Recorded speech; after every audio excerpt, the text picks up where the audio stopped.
नमस्कार, मेरा नाम हिमांशु है और अभी आप संघर्ष सवेरा देख रहे हैं। बहरहाल बात यह है कि आज हम जहां आए हैं, यहाँ पर लोग, यहाँ पर छात्र छात्रा आते हैं अपने माता पिता के साथ निबंधन एवं परामर्श कार्यालय में, निबंधन कार्यालय और परामर्श लेने के लिए। लेकिन आज यहाँ के जो कर्मचारी लोग हैं वो सभी महोदय यहाँ पर बैठ चुके हैं हड़ताल पर। अनिश्चितकालीन हड़ताल है और ये हड़ताल क्यों है, इनसे हम जानने का प्रयास करेंगे। क्या नाम है सर आपका? राधे कृष्णा। अच्छा, एक बात बताइए, आज आप लोग हड़ताल पर बैठे हुए पूरे अपने अमला जमला कहा जाए चाहे अपने साथियों के साथ बैठे हो, तो कारण क्या है कि काम छोड़कर क्या यहीं पर हड़ताल पर बैठ गए हैं? देखिए, कारण ये है कि हम 2016 से लेकर 2023 तक 7 वर्ष जो है सरकार के ये जो है योजना में लगा दिए हैं। अच्छा। कहीं ना कहीं जो है छात्र के लिए हम दिन रात मेहनत करके काम कर रहे हैं, और जब हम अपनी मेहनत ताना मांग रहे हैं तो सरकार कहीं ना कहीं मुकर रही है। इसलिए हम आज जो है अनिश्चितकालीन हड़ताल पर बैठे हुए हैं। कहीं ना कहीं जब हम अपने भविष्य के लिए अस्थायीकरण और वेतनमान की बात करते हैं तो सरकार मुकरती है। हम भले ही बिहार के सभी विभाग में संविदा कर्मी हैं, विभिन्न नाम से जाने जाते हैं, और सरकार के कहीं ना कहीं जो है विकास में दिन रात मेहनत कर रहे हैं। सरकार का योजना परियोजना या आपदा हो, या इलेक्शन हो, हर जगह हम लोग को नियुक्ति प्रतिनियुक्ति होती रहती है। हर जगह जब हम काम करते हैं तो हम सिर्फ उसके बदले दाम मांग रहे हैं। अच्छा। तो दाम तो कम से कम देगी ना सरकार। एक बात बता देते हैं, बिहार की जो सरकार है वो दाम से ज्यादा लाठी देने में अपना भावना व्यक्त करती है, पता है कि नहीं आपको? बिल्कुल पता है। जब हम अपनी मांगों के लेकर राज्य सरकार के समक्ष जाते हैं तो कहीं ना कहीं हमको मतलब धिक्कारा जाता है, तिरस्कार भाव से देखा जाता है। कब तक यह हड़ताल चलने वाला है? जब तक हमारी मांग को लागू नहीं किया जाएगा। इस बार आर या पार की लड़ाई है। हम आपके चैनल के माध्यम से बताना चाहते हैं, सरकार यदि अनिश्चितकालीन हड़ताल से नहीं मानती है तो हम भूख हड़ताल करेंगे, अनावरत अनशन करेंगे।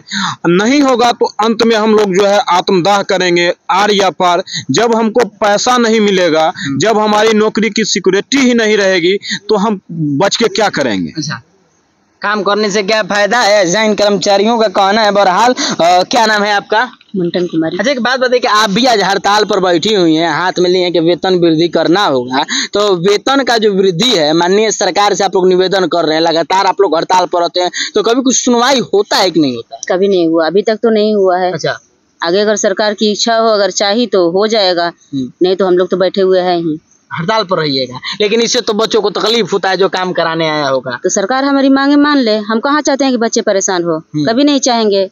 इतना दिन तक उनके मतलब कि आश्वासन पर ही हम लोग काम कर रहे थे।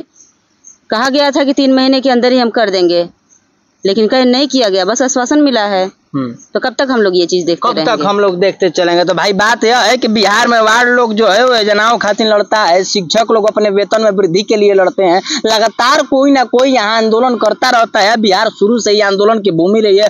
महोदय, क्या नाम हुआ आपका? राहुल कुमार। अच्छा राहुल जी, एक बात बताइए कि आज एक कर्मचारी की अगर दिशा कोण से अगर बात की जाए तो आप लोग भी आज हड़ताल पर बैठे हुए हैं और सामाजिक बातें तो की जाएंगी, लेकिन वेतन की अगर बात की जाए, जितना काम हो, आपने जिस चौधरी कमेटी की बात की उसमें किया गया है कि समान कार्य के बदले सामान्य वेतन, मतलब जिस तरह का कार्य होगा उस तरह का वेतन मिलना चाहिए। और एक बात आपको आप भी बता दें, कभी हाल ही में जब जातिगत जनगणना हुई थी तो माननीय नेताजी कहा करते थे कि जिसकी जितनी जनसंख्या होगी उसको उतने तरफ से ही भागीदारी सुनिश्चित कराई जाएगी। तो जितना जिसका काम है उतना अगर उसको दाम दे दिया जाए तो कोई दिक्कत होगा क्या? देखिए, हमारे संबंध जो बेल्ट्रॉन के कर्मचारी हैं, हमसे पहले मतलब उन लोगों का प्रतिवर्ष 10% इंक्रीमेंट हो जाता है, और यही हम लोग पर भी है, लेकिन इस पर लागू नहीं किया गया हम लोग को। वेतन वृद्धि होने के बावजूद भी हम लोग को वेतन वृद्धि कट गया है इस बार, समझ रहे हैं? इसी कारण से हम लोग इसके 3 महीना समय दिया गया था। जी हाँ, दिया गया था, लेकिन अभी उस पर कोई लागू कोई शासन देकर ही छोड़ दिया। मैं आपके चैनल के माध्यम से एक बात और बताना चाहता हूं कि सरकार जो है लगातार 2007 से 2401 लेटर निकाली थी। उसमें स्पष्ट ये लिखा हुआ है कि वेतन पुनरीक्षण प्रतिवर्ष किया जाएगा महंगाई के अनुरूप। उसके बावजूद भी नहीं हुए। उसके बाद फिर 2015 में जो है पत्र आया, फिर 2021 में 10/03 लेटर आया जिसमें स्पष्ट लिखा हुआ था कि वेतन वृद्धि किया जाएगा। अभी हम आपको दिखा रहे हैं, ये जो है पूर्व में हम जो है काला पट्टी लगा के काम किए थे, हड़ताल पर भी गए थे, तो ये लिखित रूप से दिया गया है कि इसमें देखिए स्पष्ट रूप से लिखा गया है कि 10/03 के अनुरूप आपका वेतन वृद्धि किया जाएगा। तो वो कब तक लागू होगा?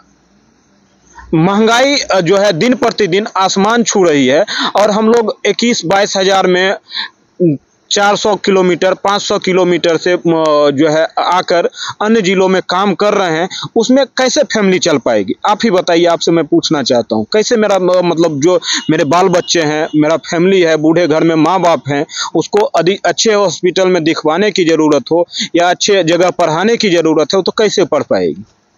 ये दिक्कत सामने आ रही है। दिक्कत सामने आ रही है। जो कहा जा रहा है उसको पूरा नहीं किया जा रहा है। तो आगे क्या सोच रखा है कि अब आर्या पार ही कर जाना है? बिल्कुल, आगे हम ये सोच के रखे हैं आर्या पार, इस लड़ाई को लड़ना है। तो चलिए, आपने सुना यहाँ के कर्मचारियों को जिनका साफ साफ कहना है कि आर्या पार की लड़ाई होगी।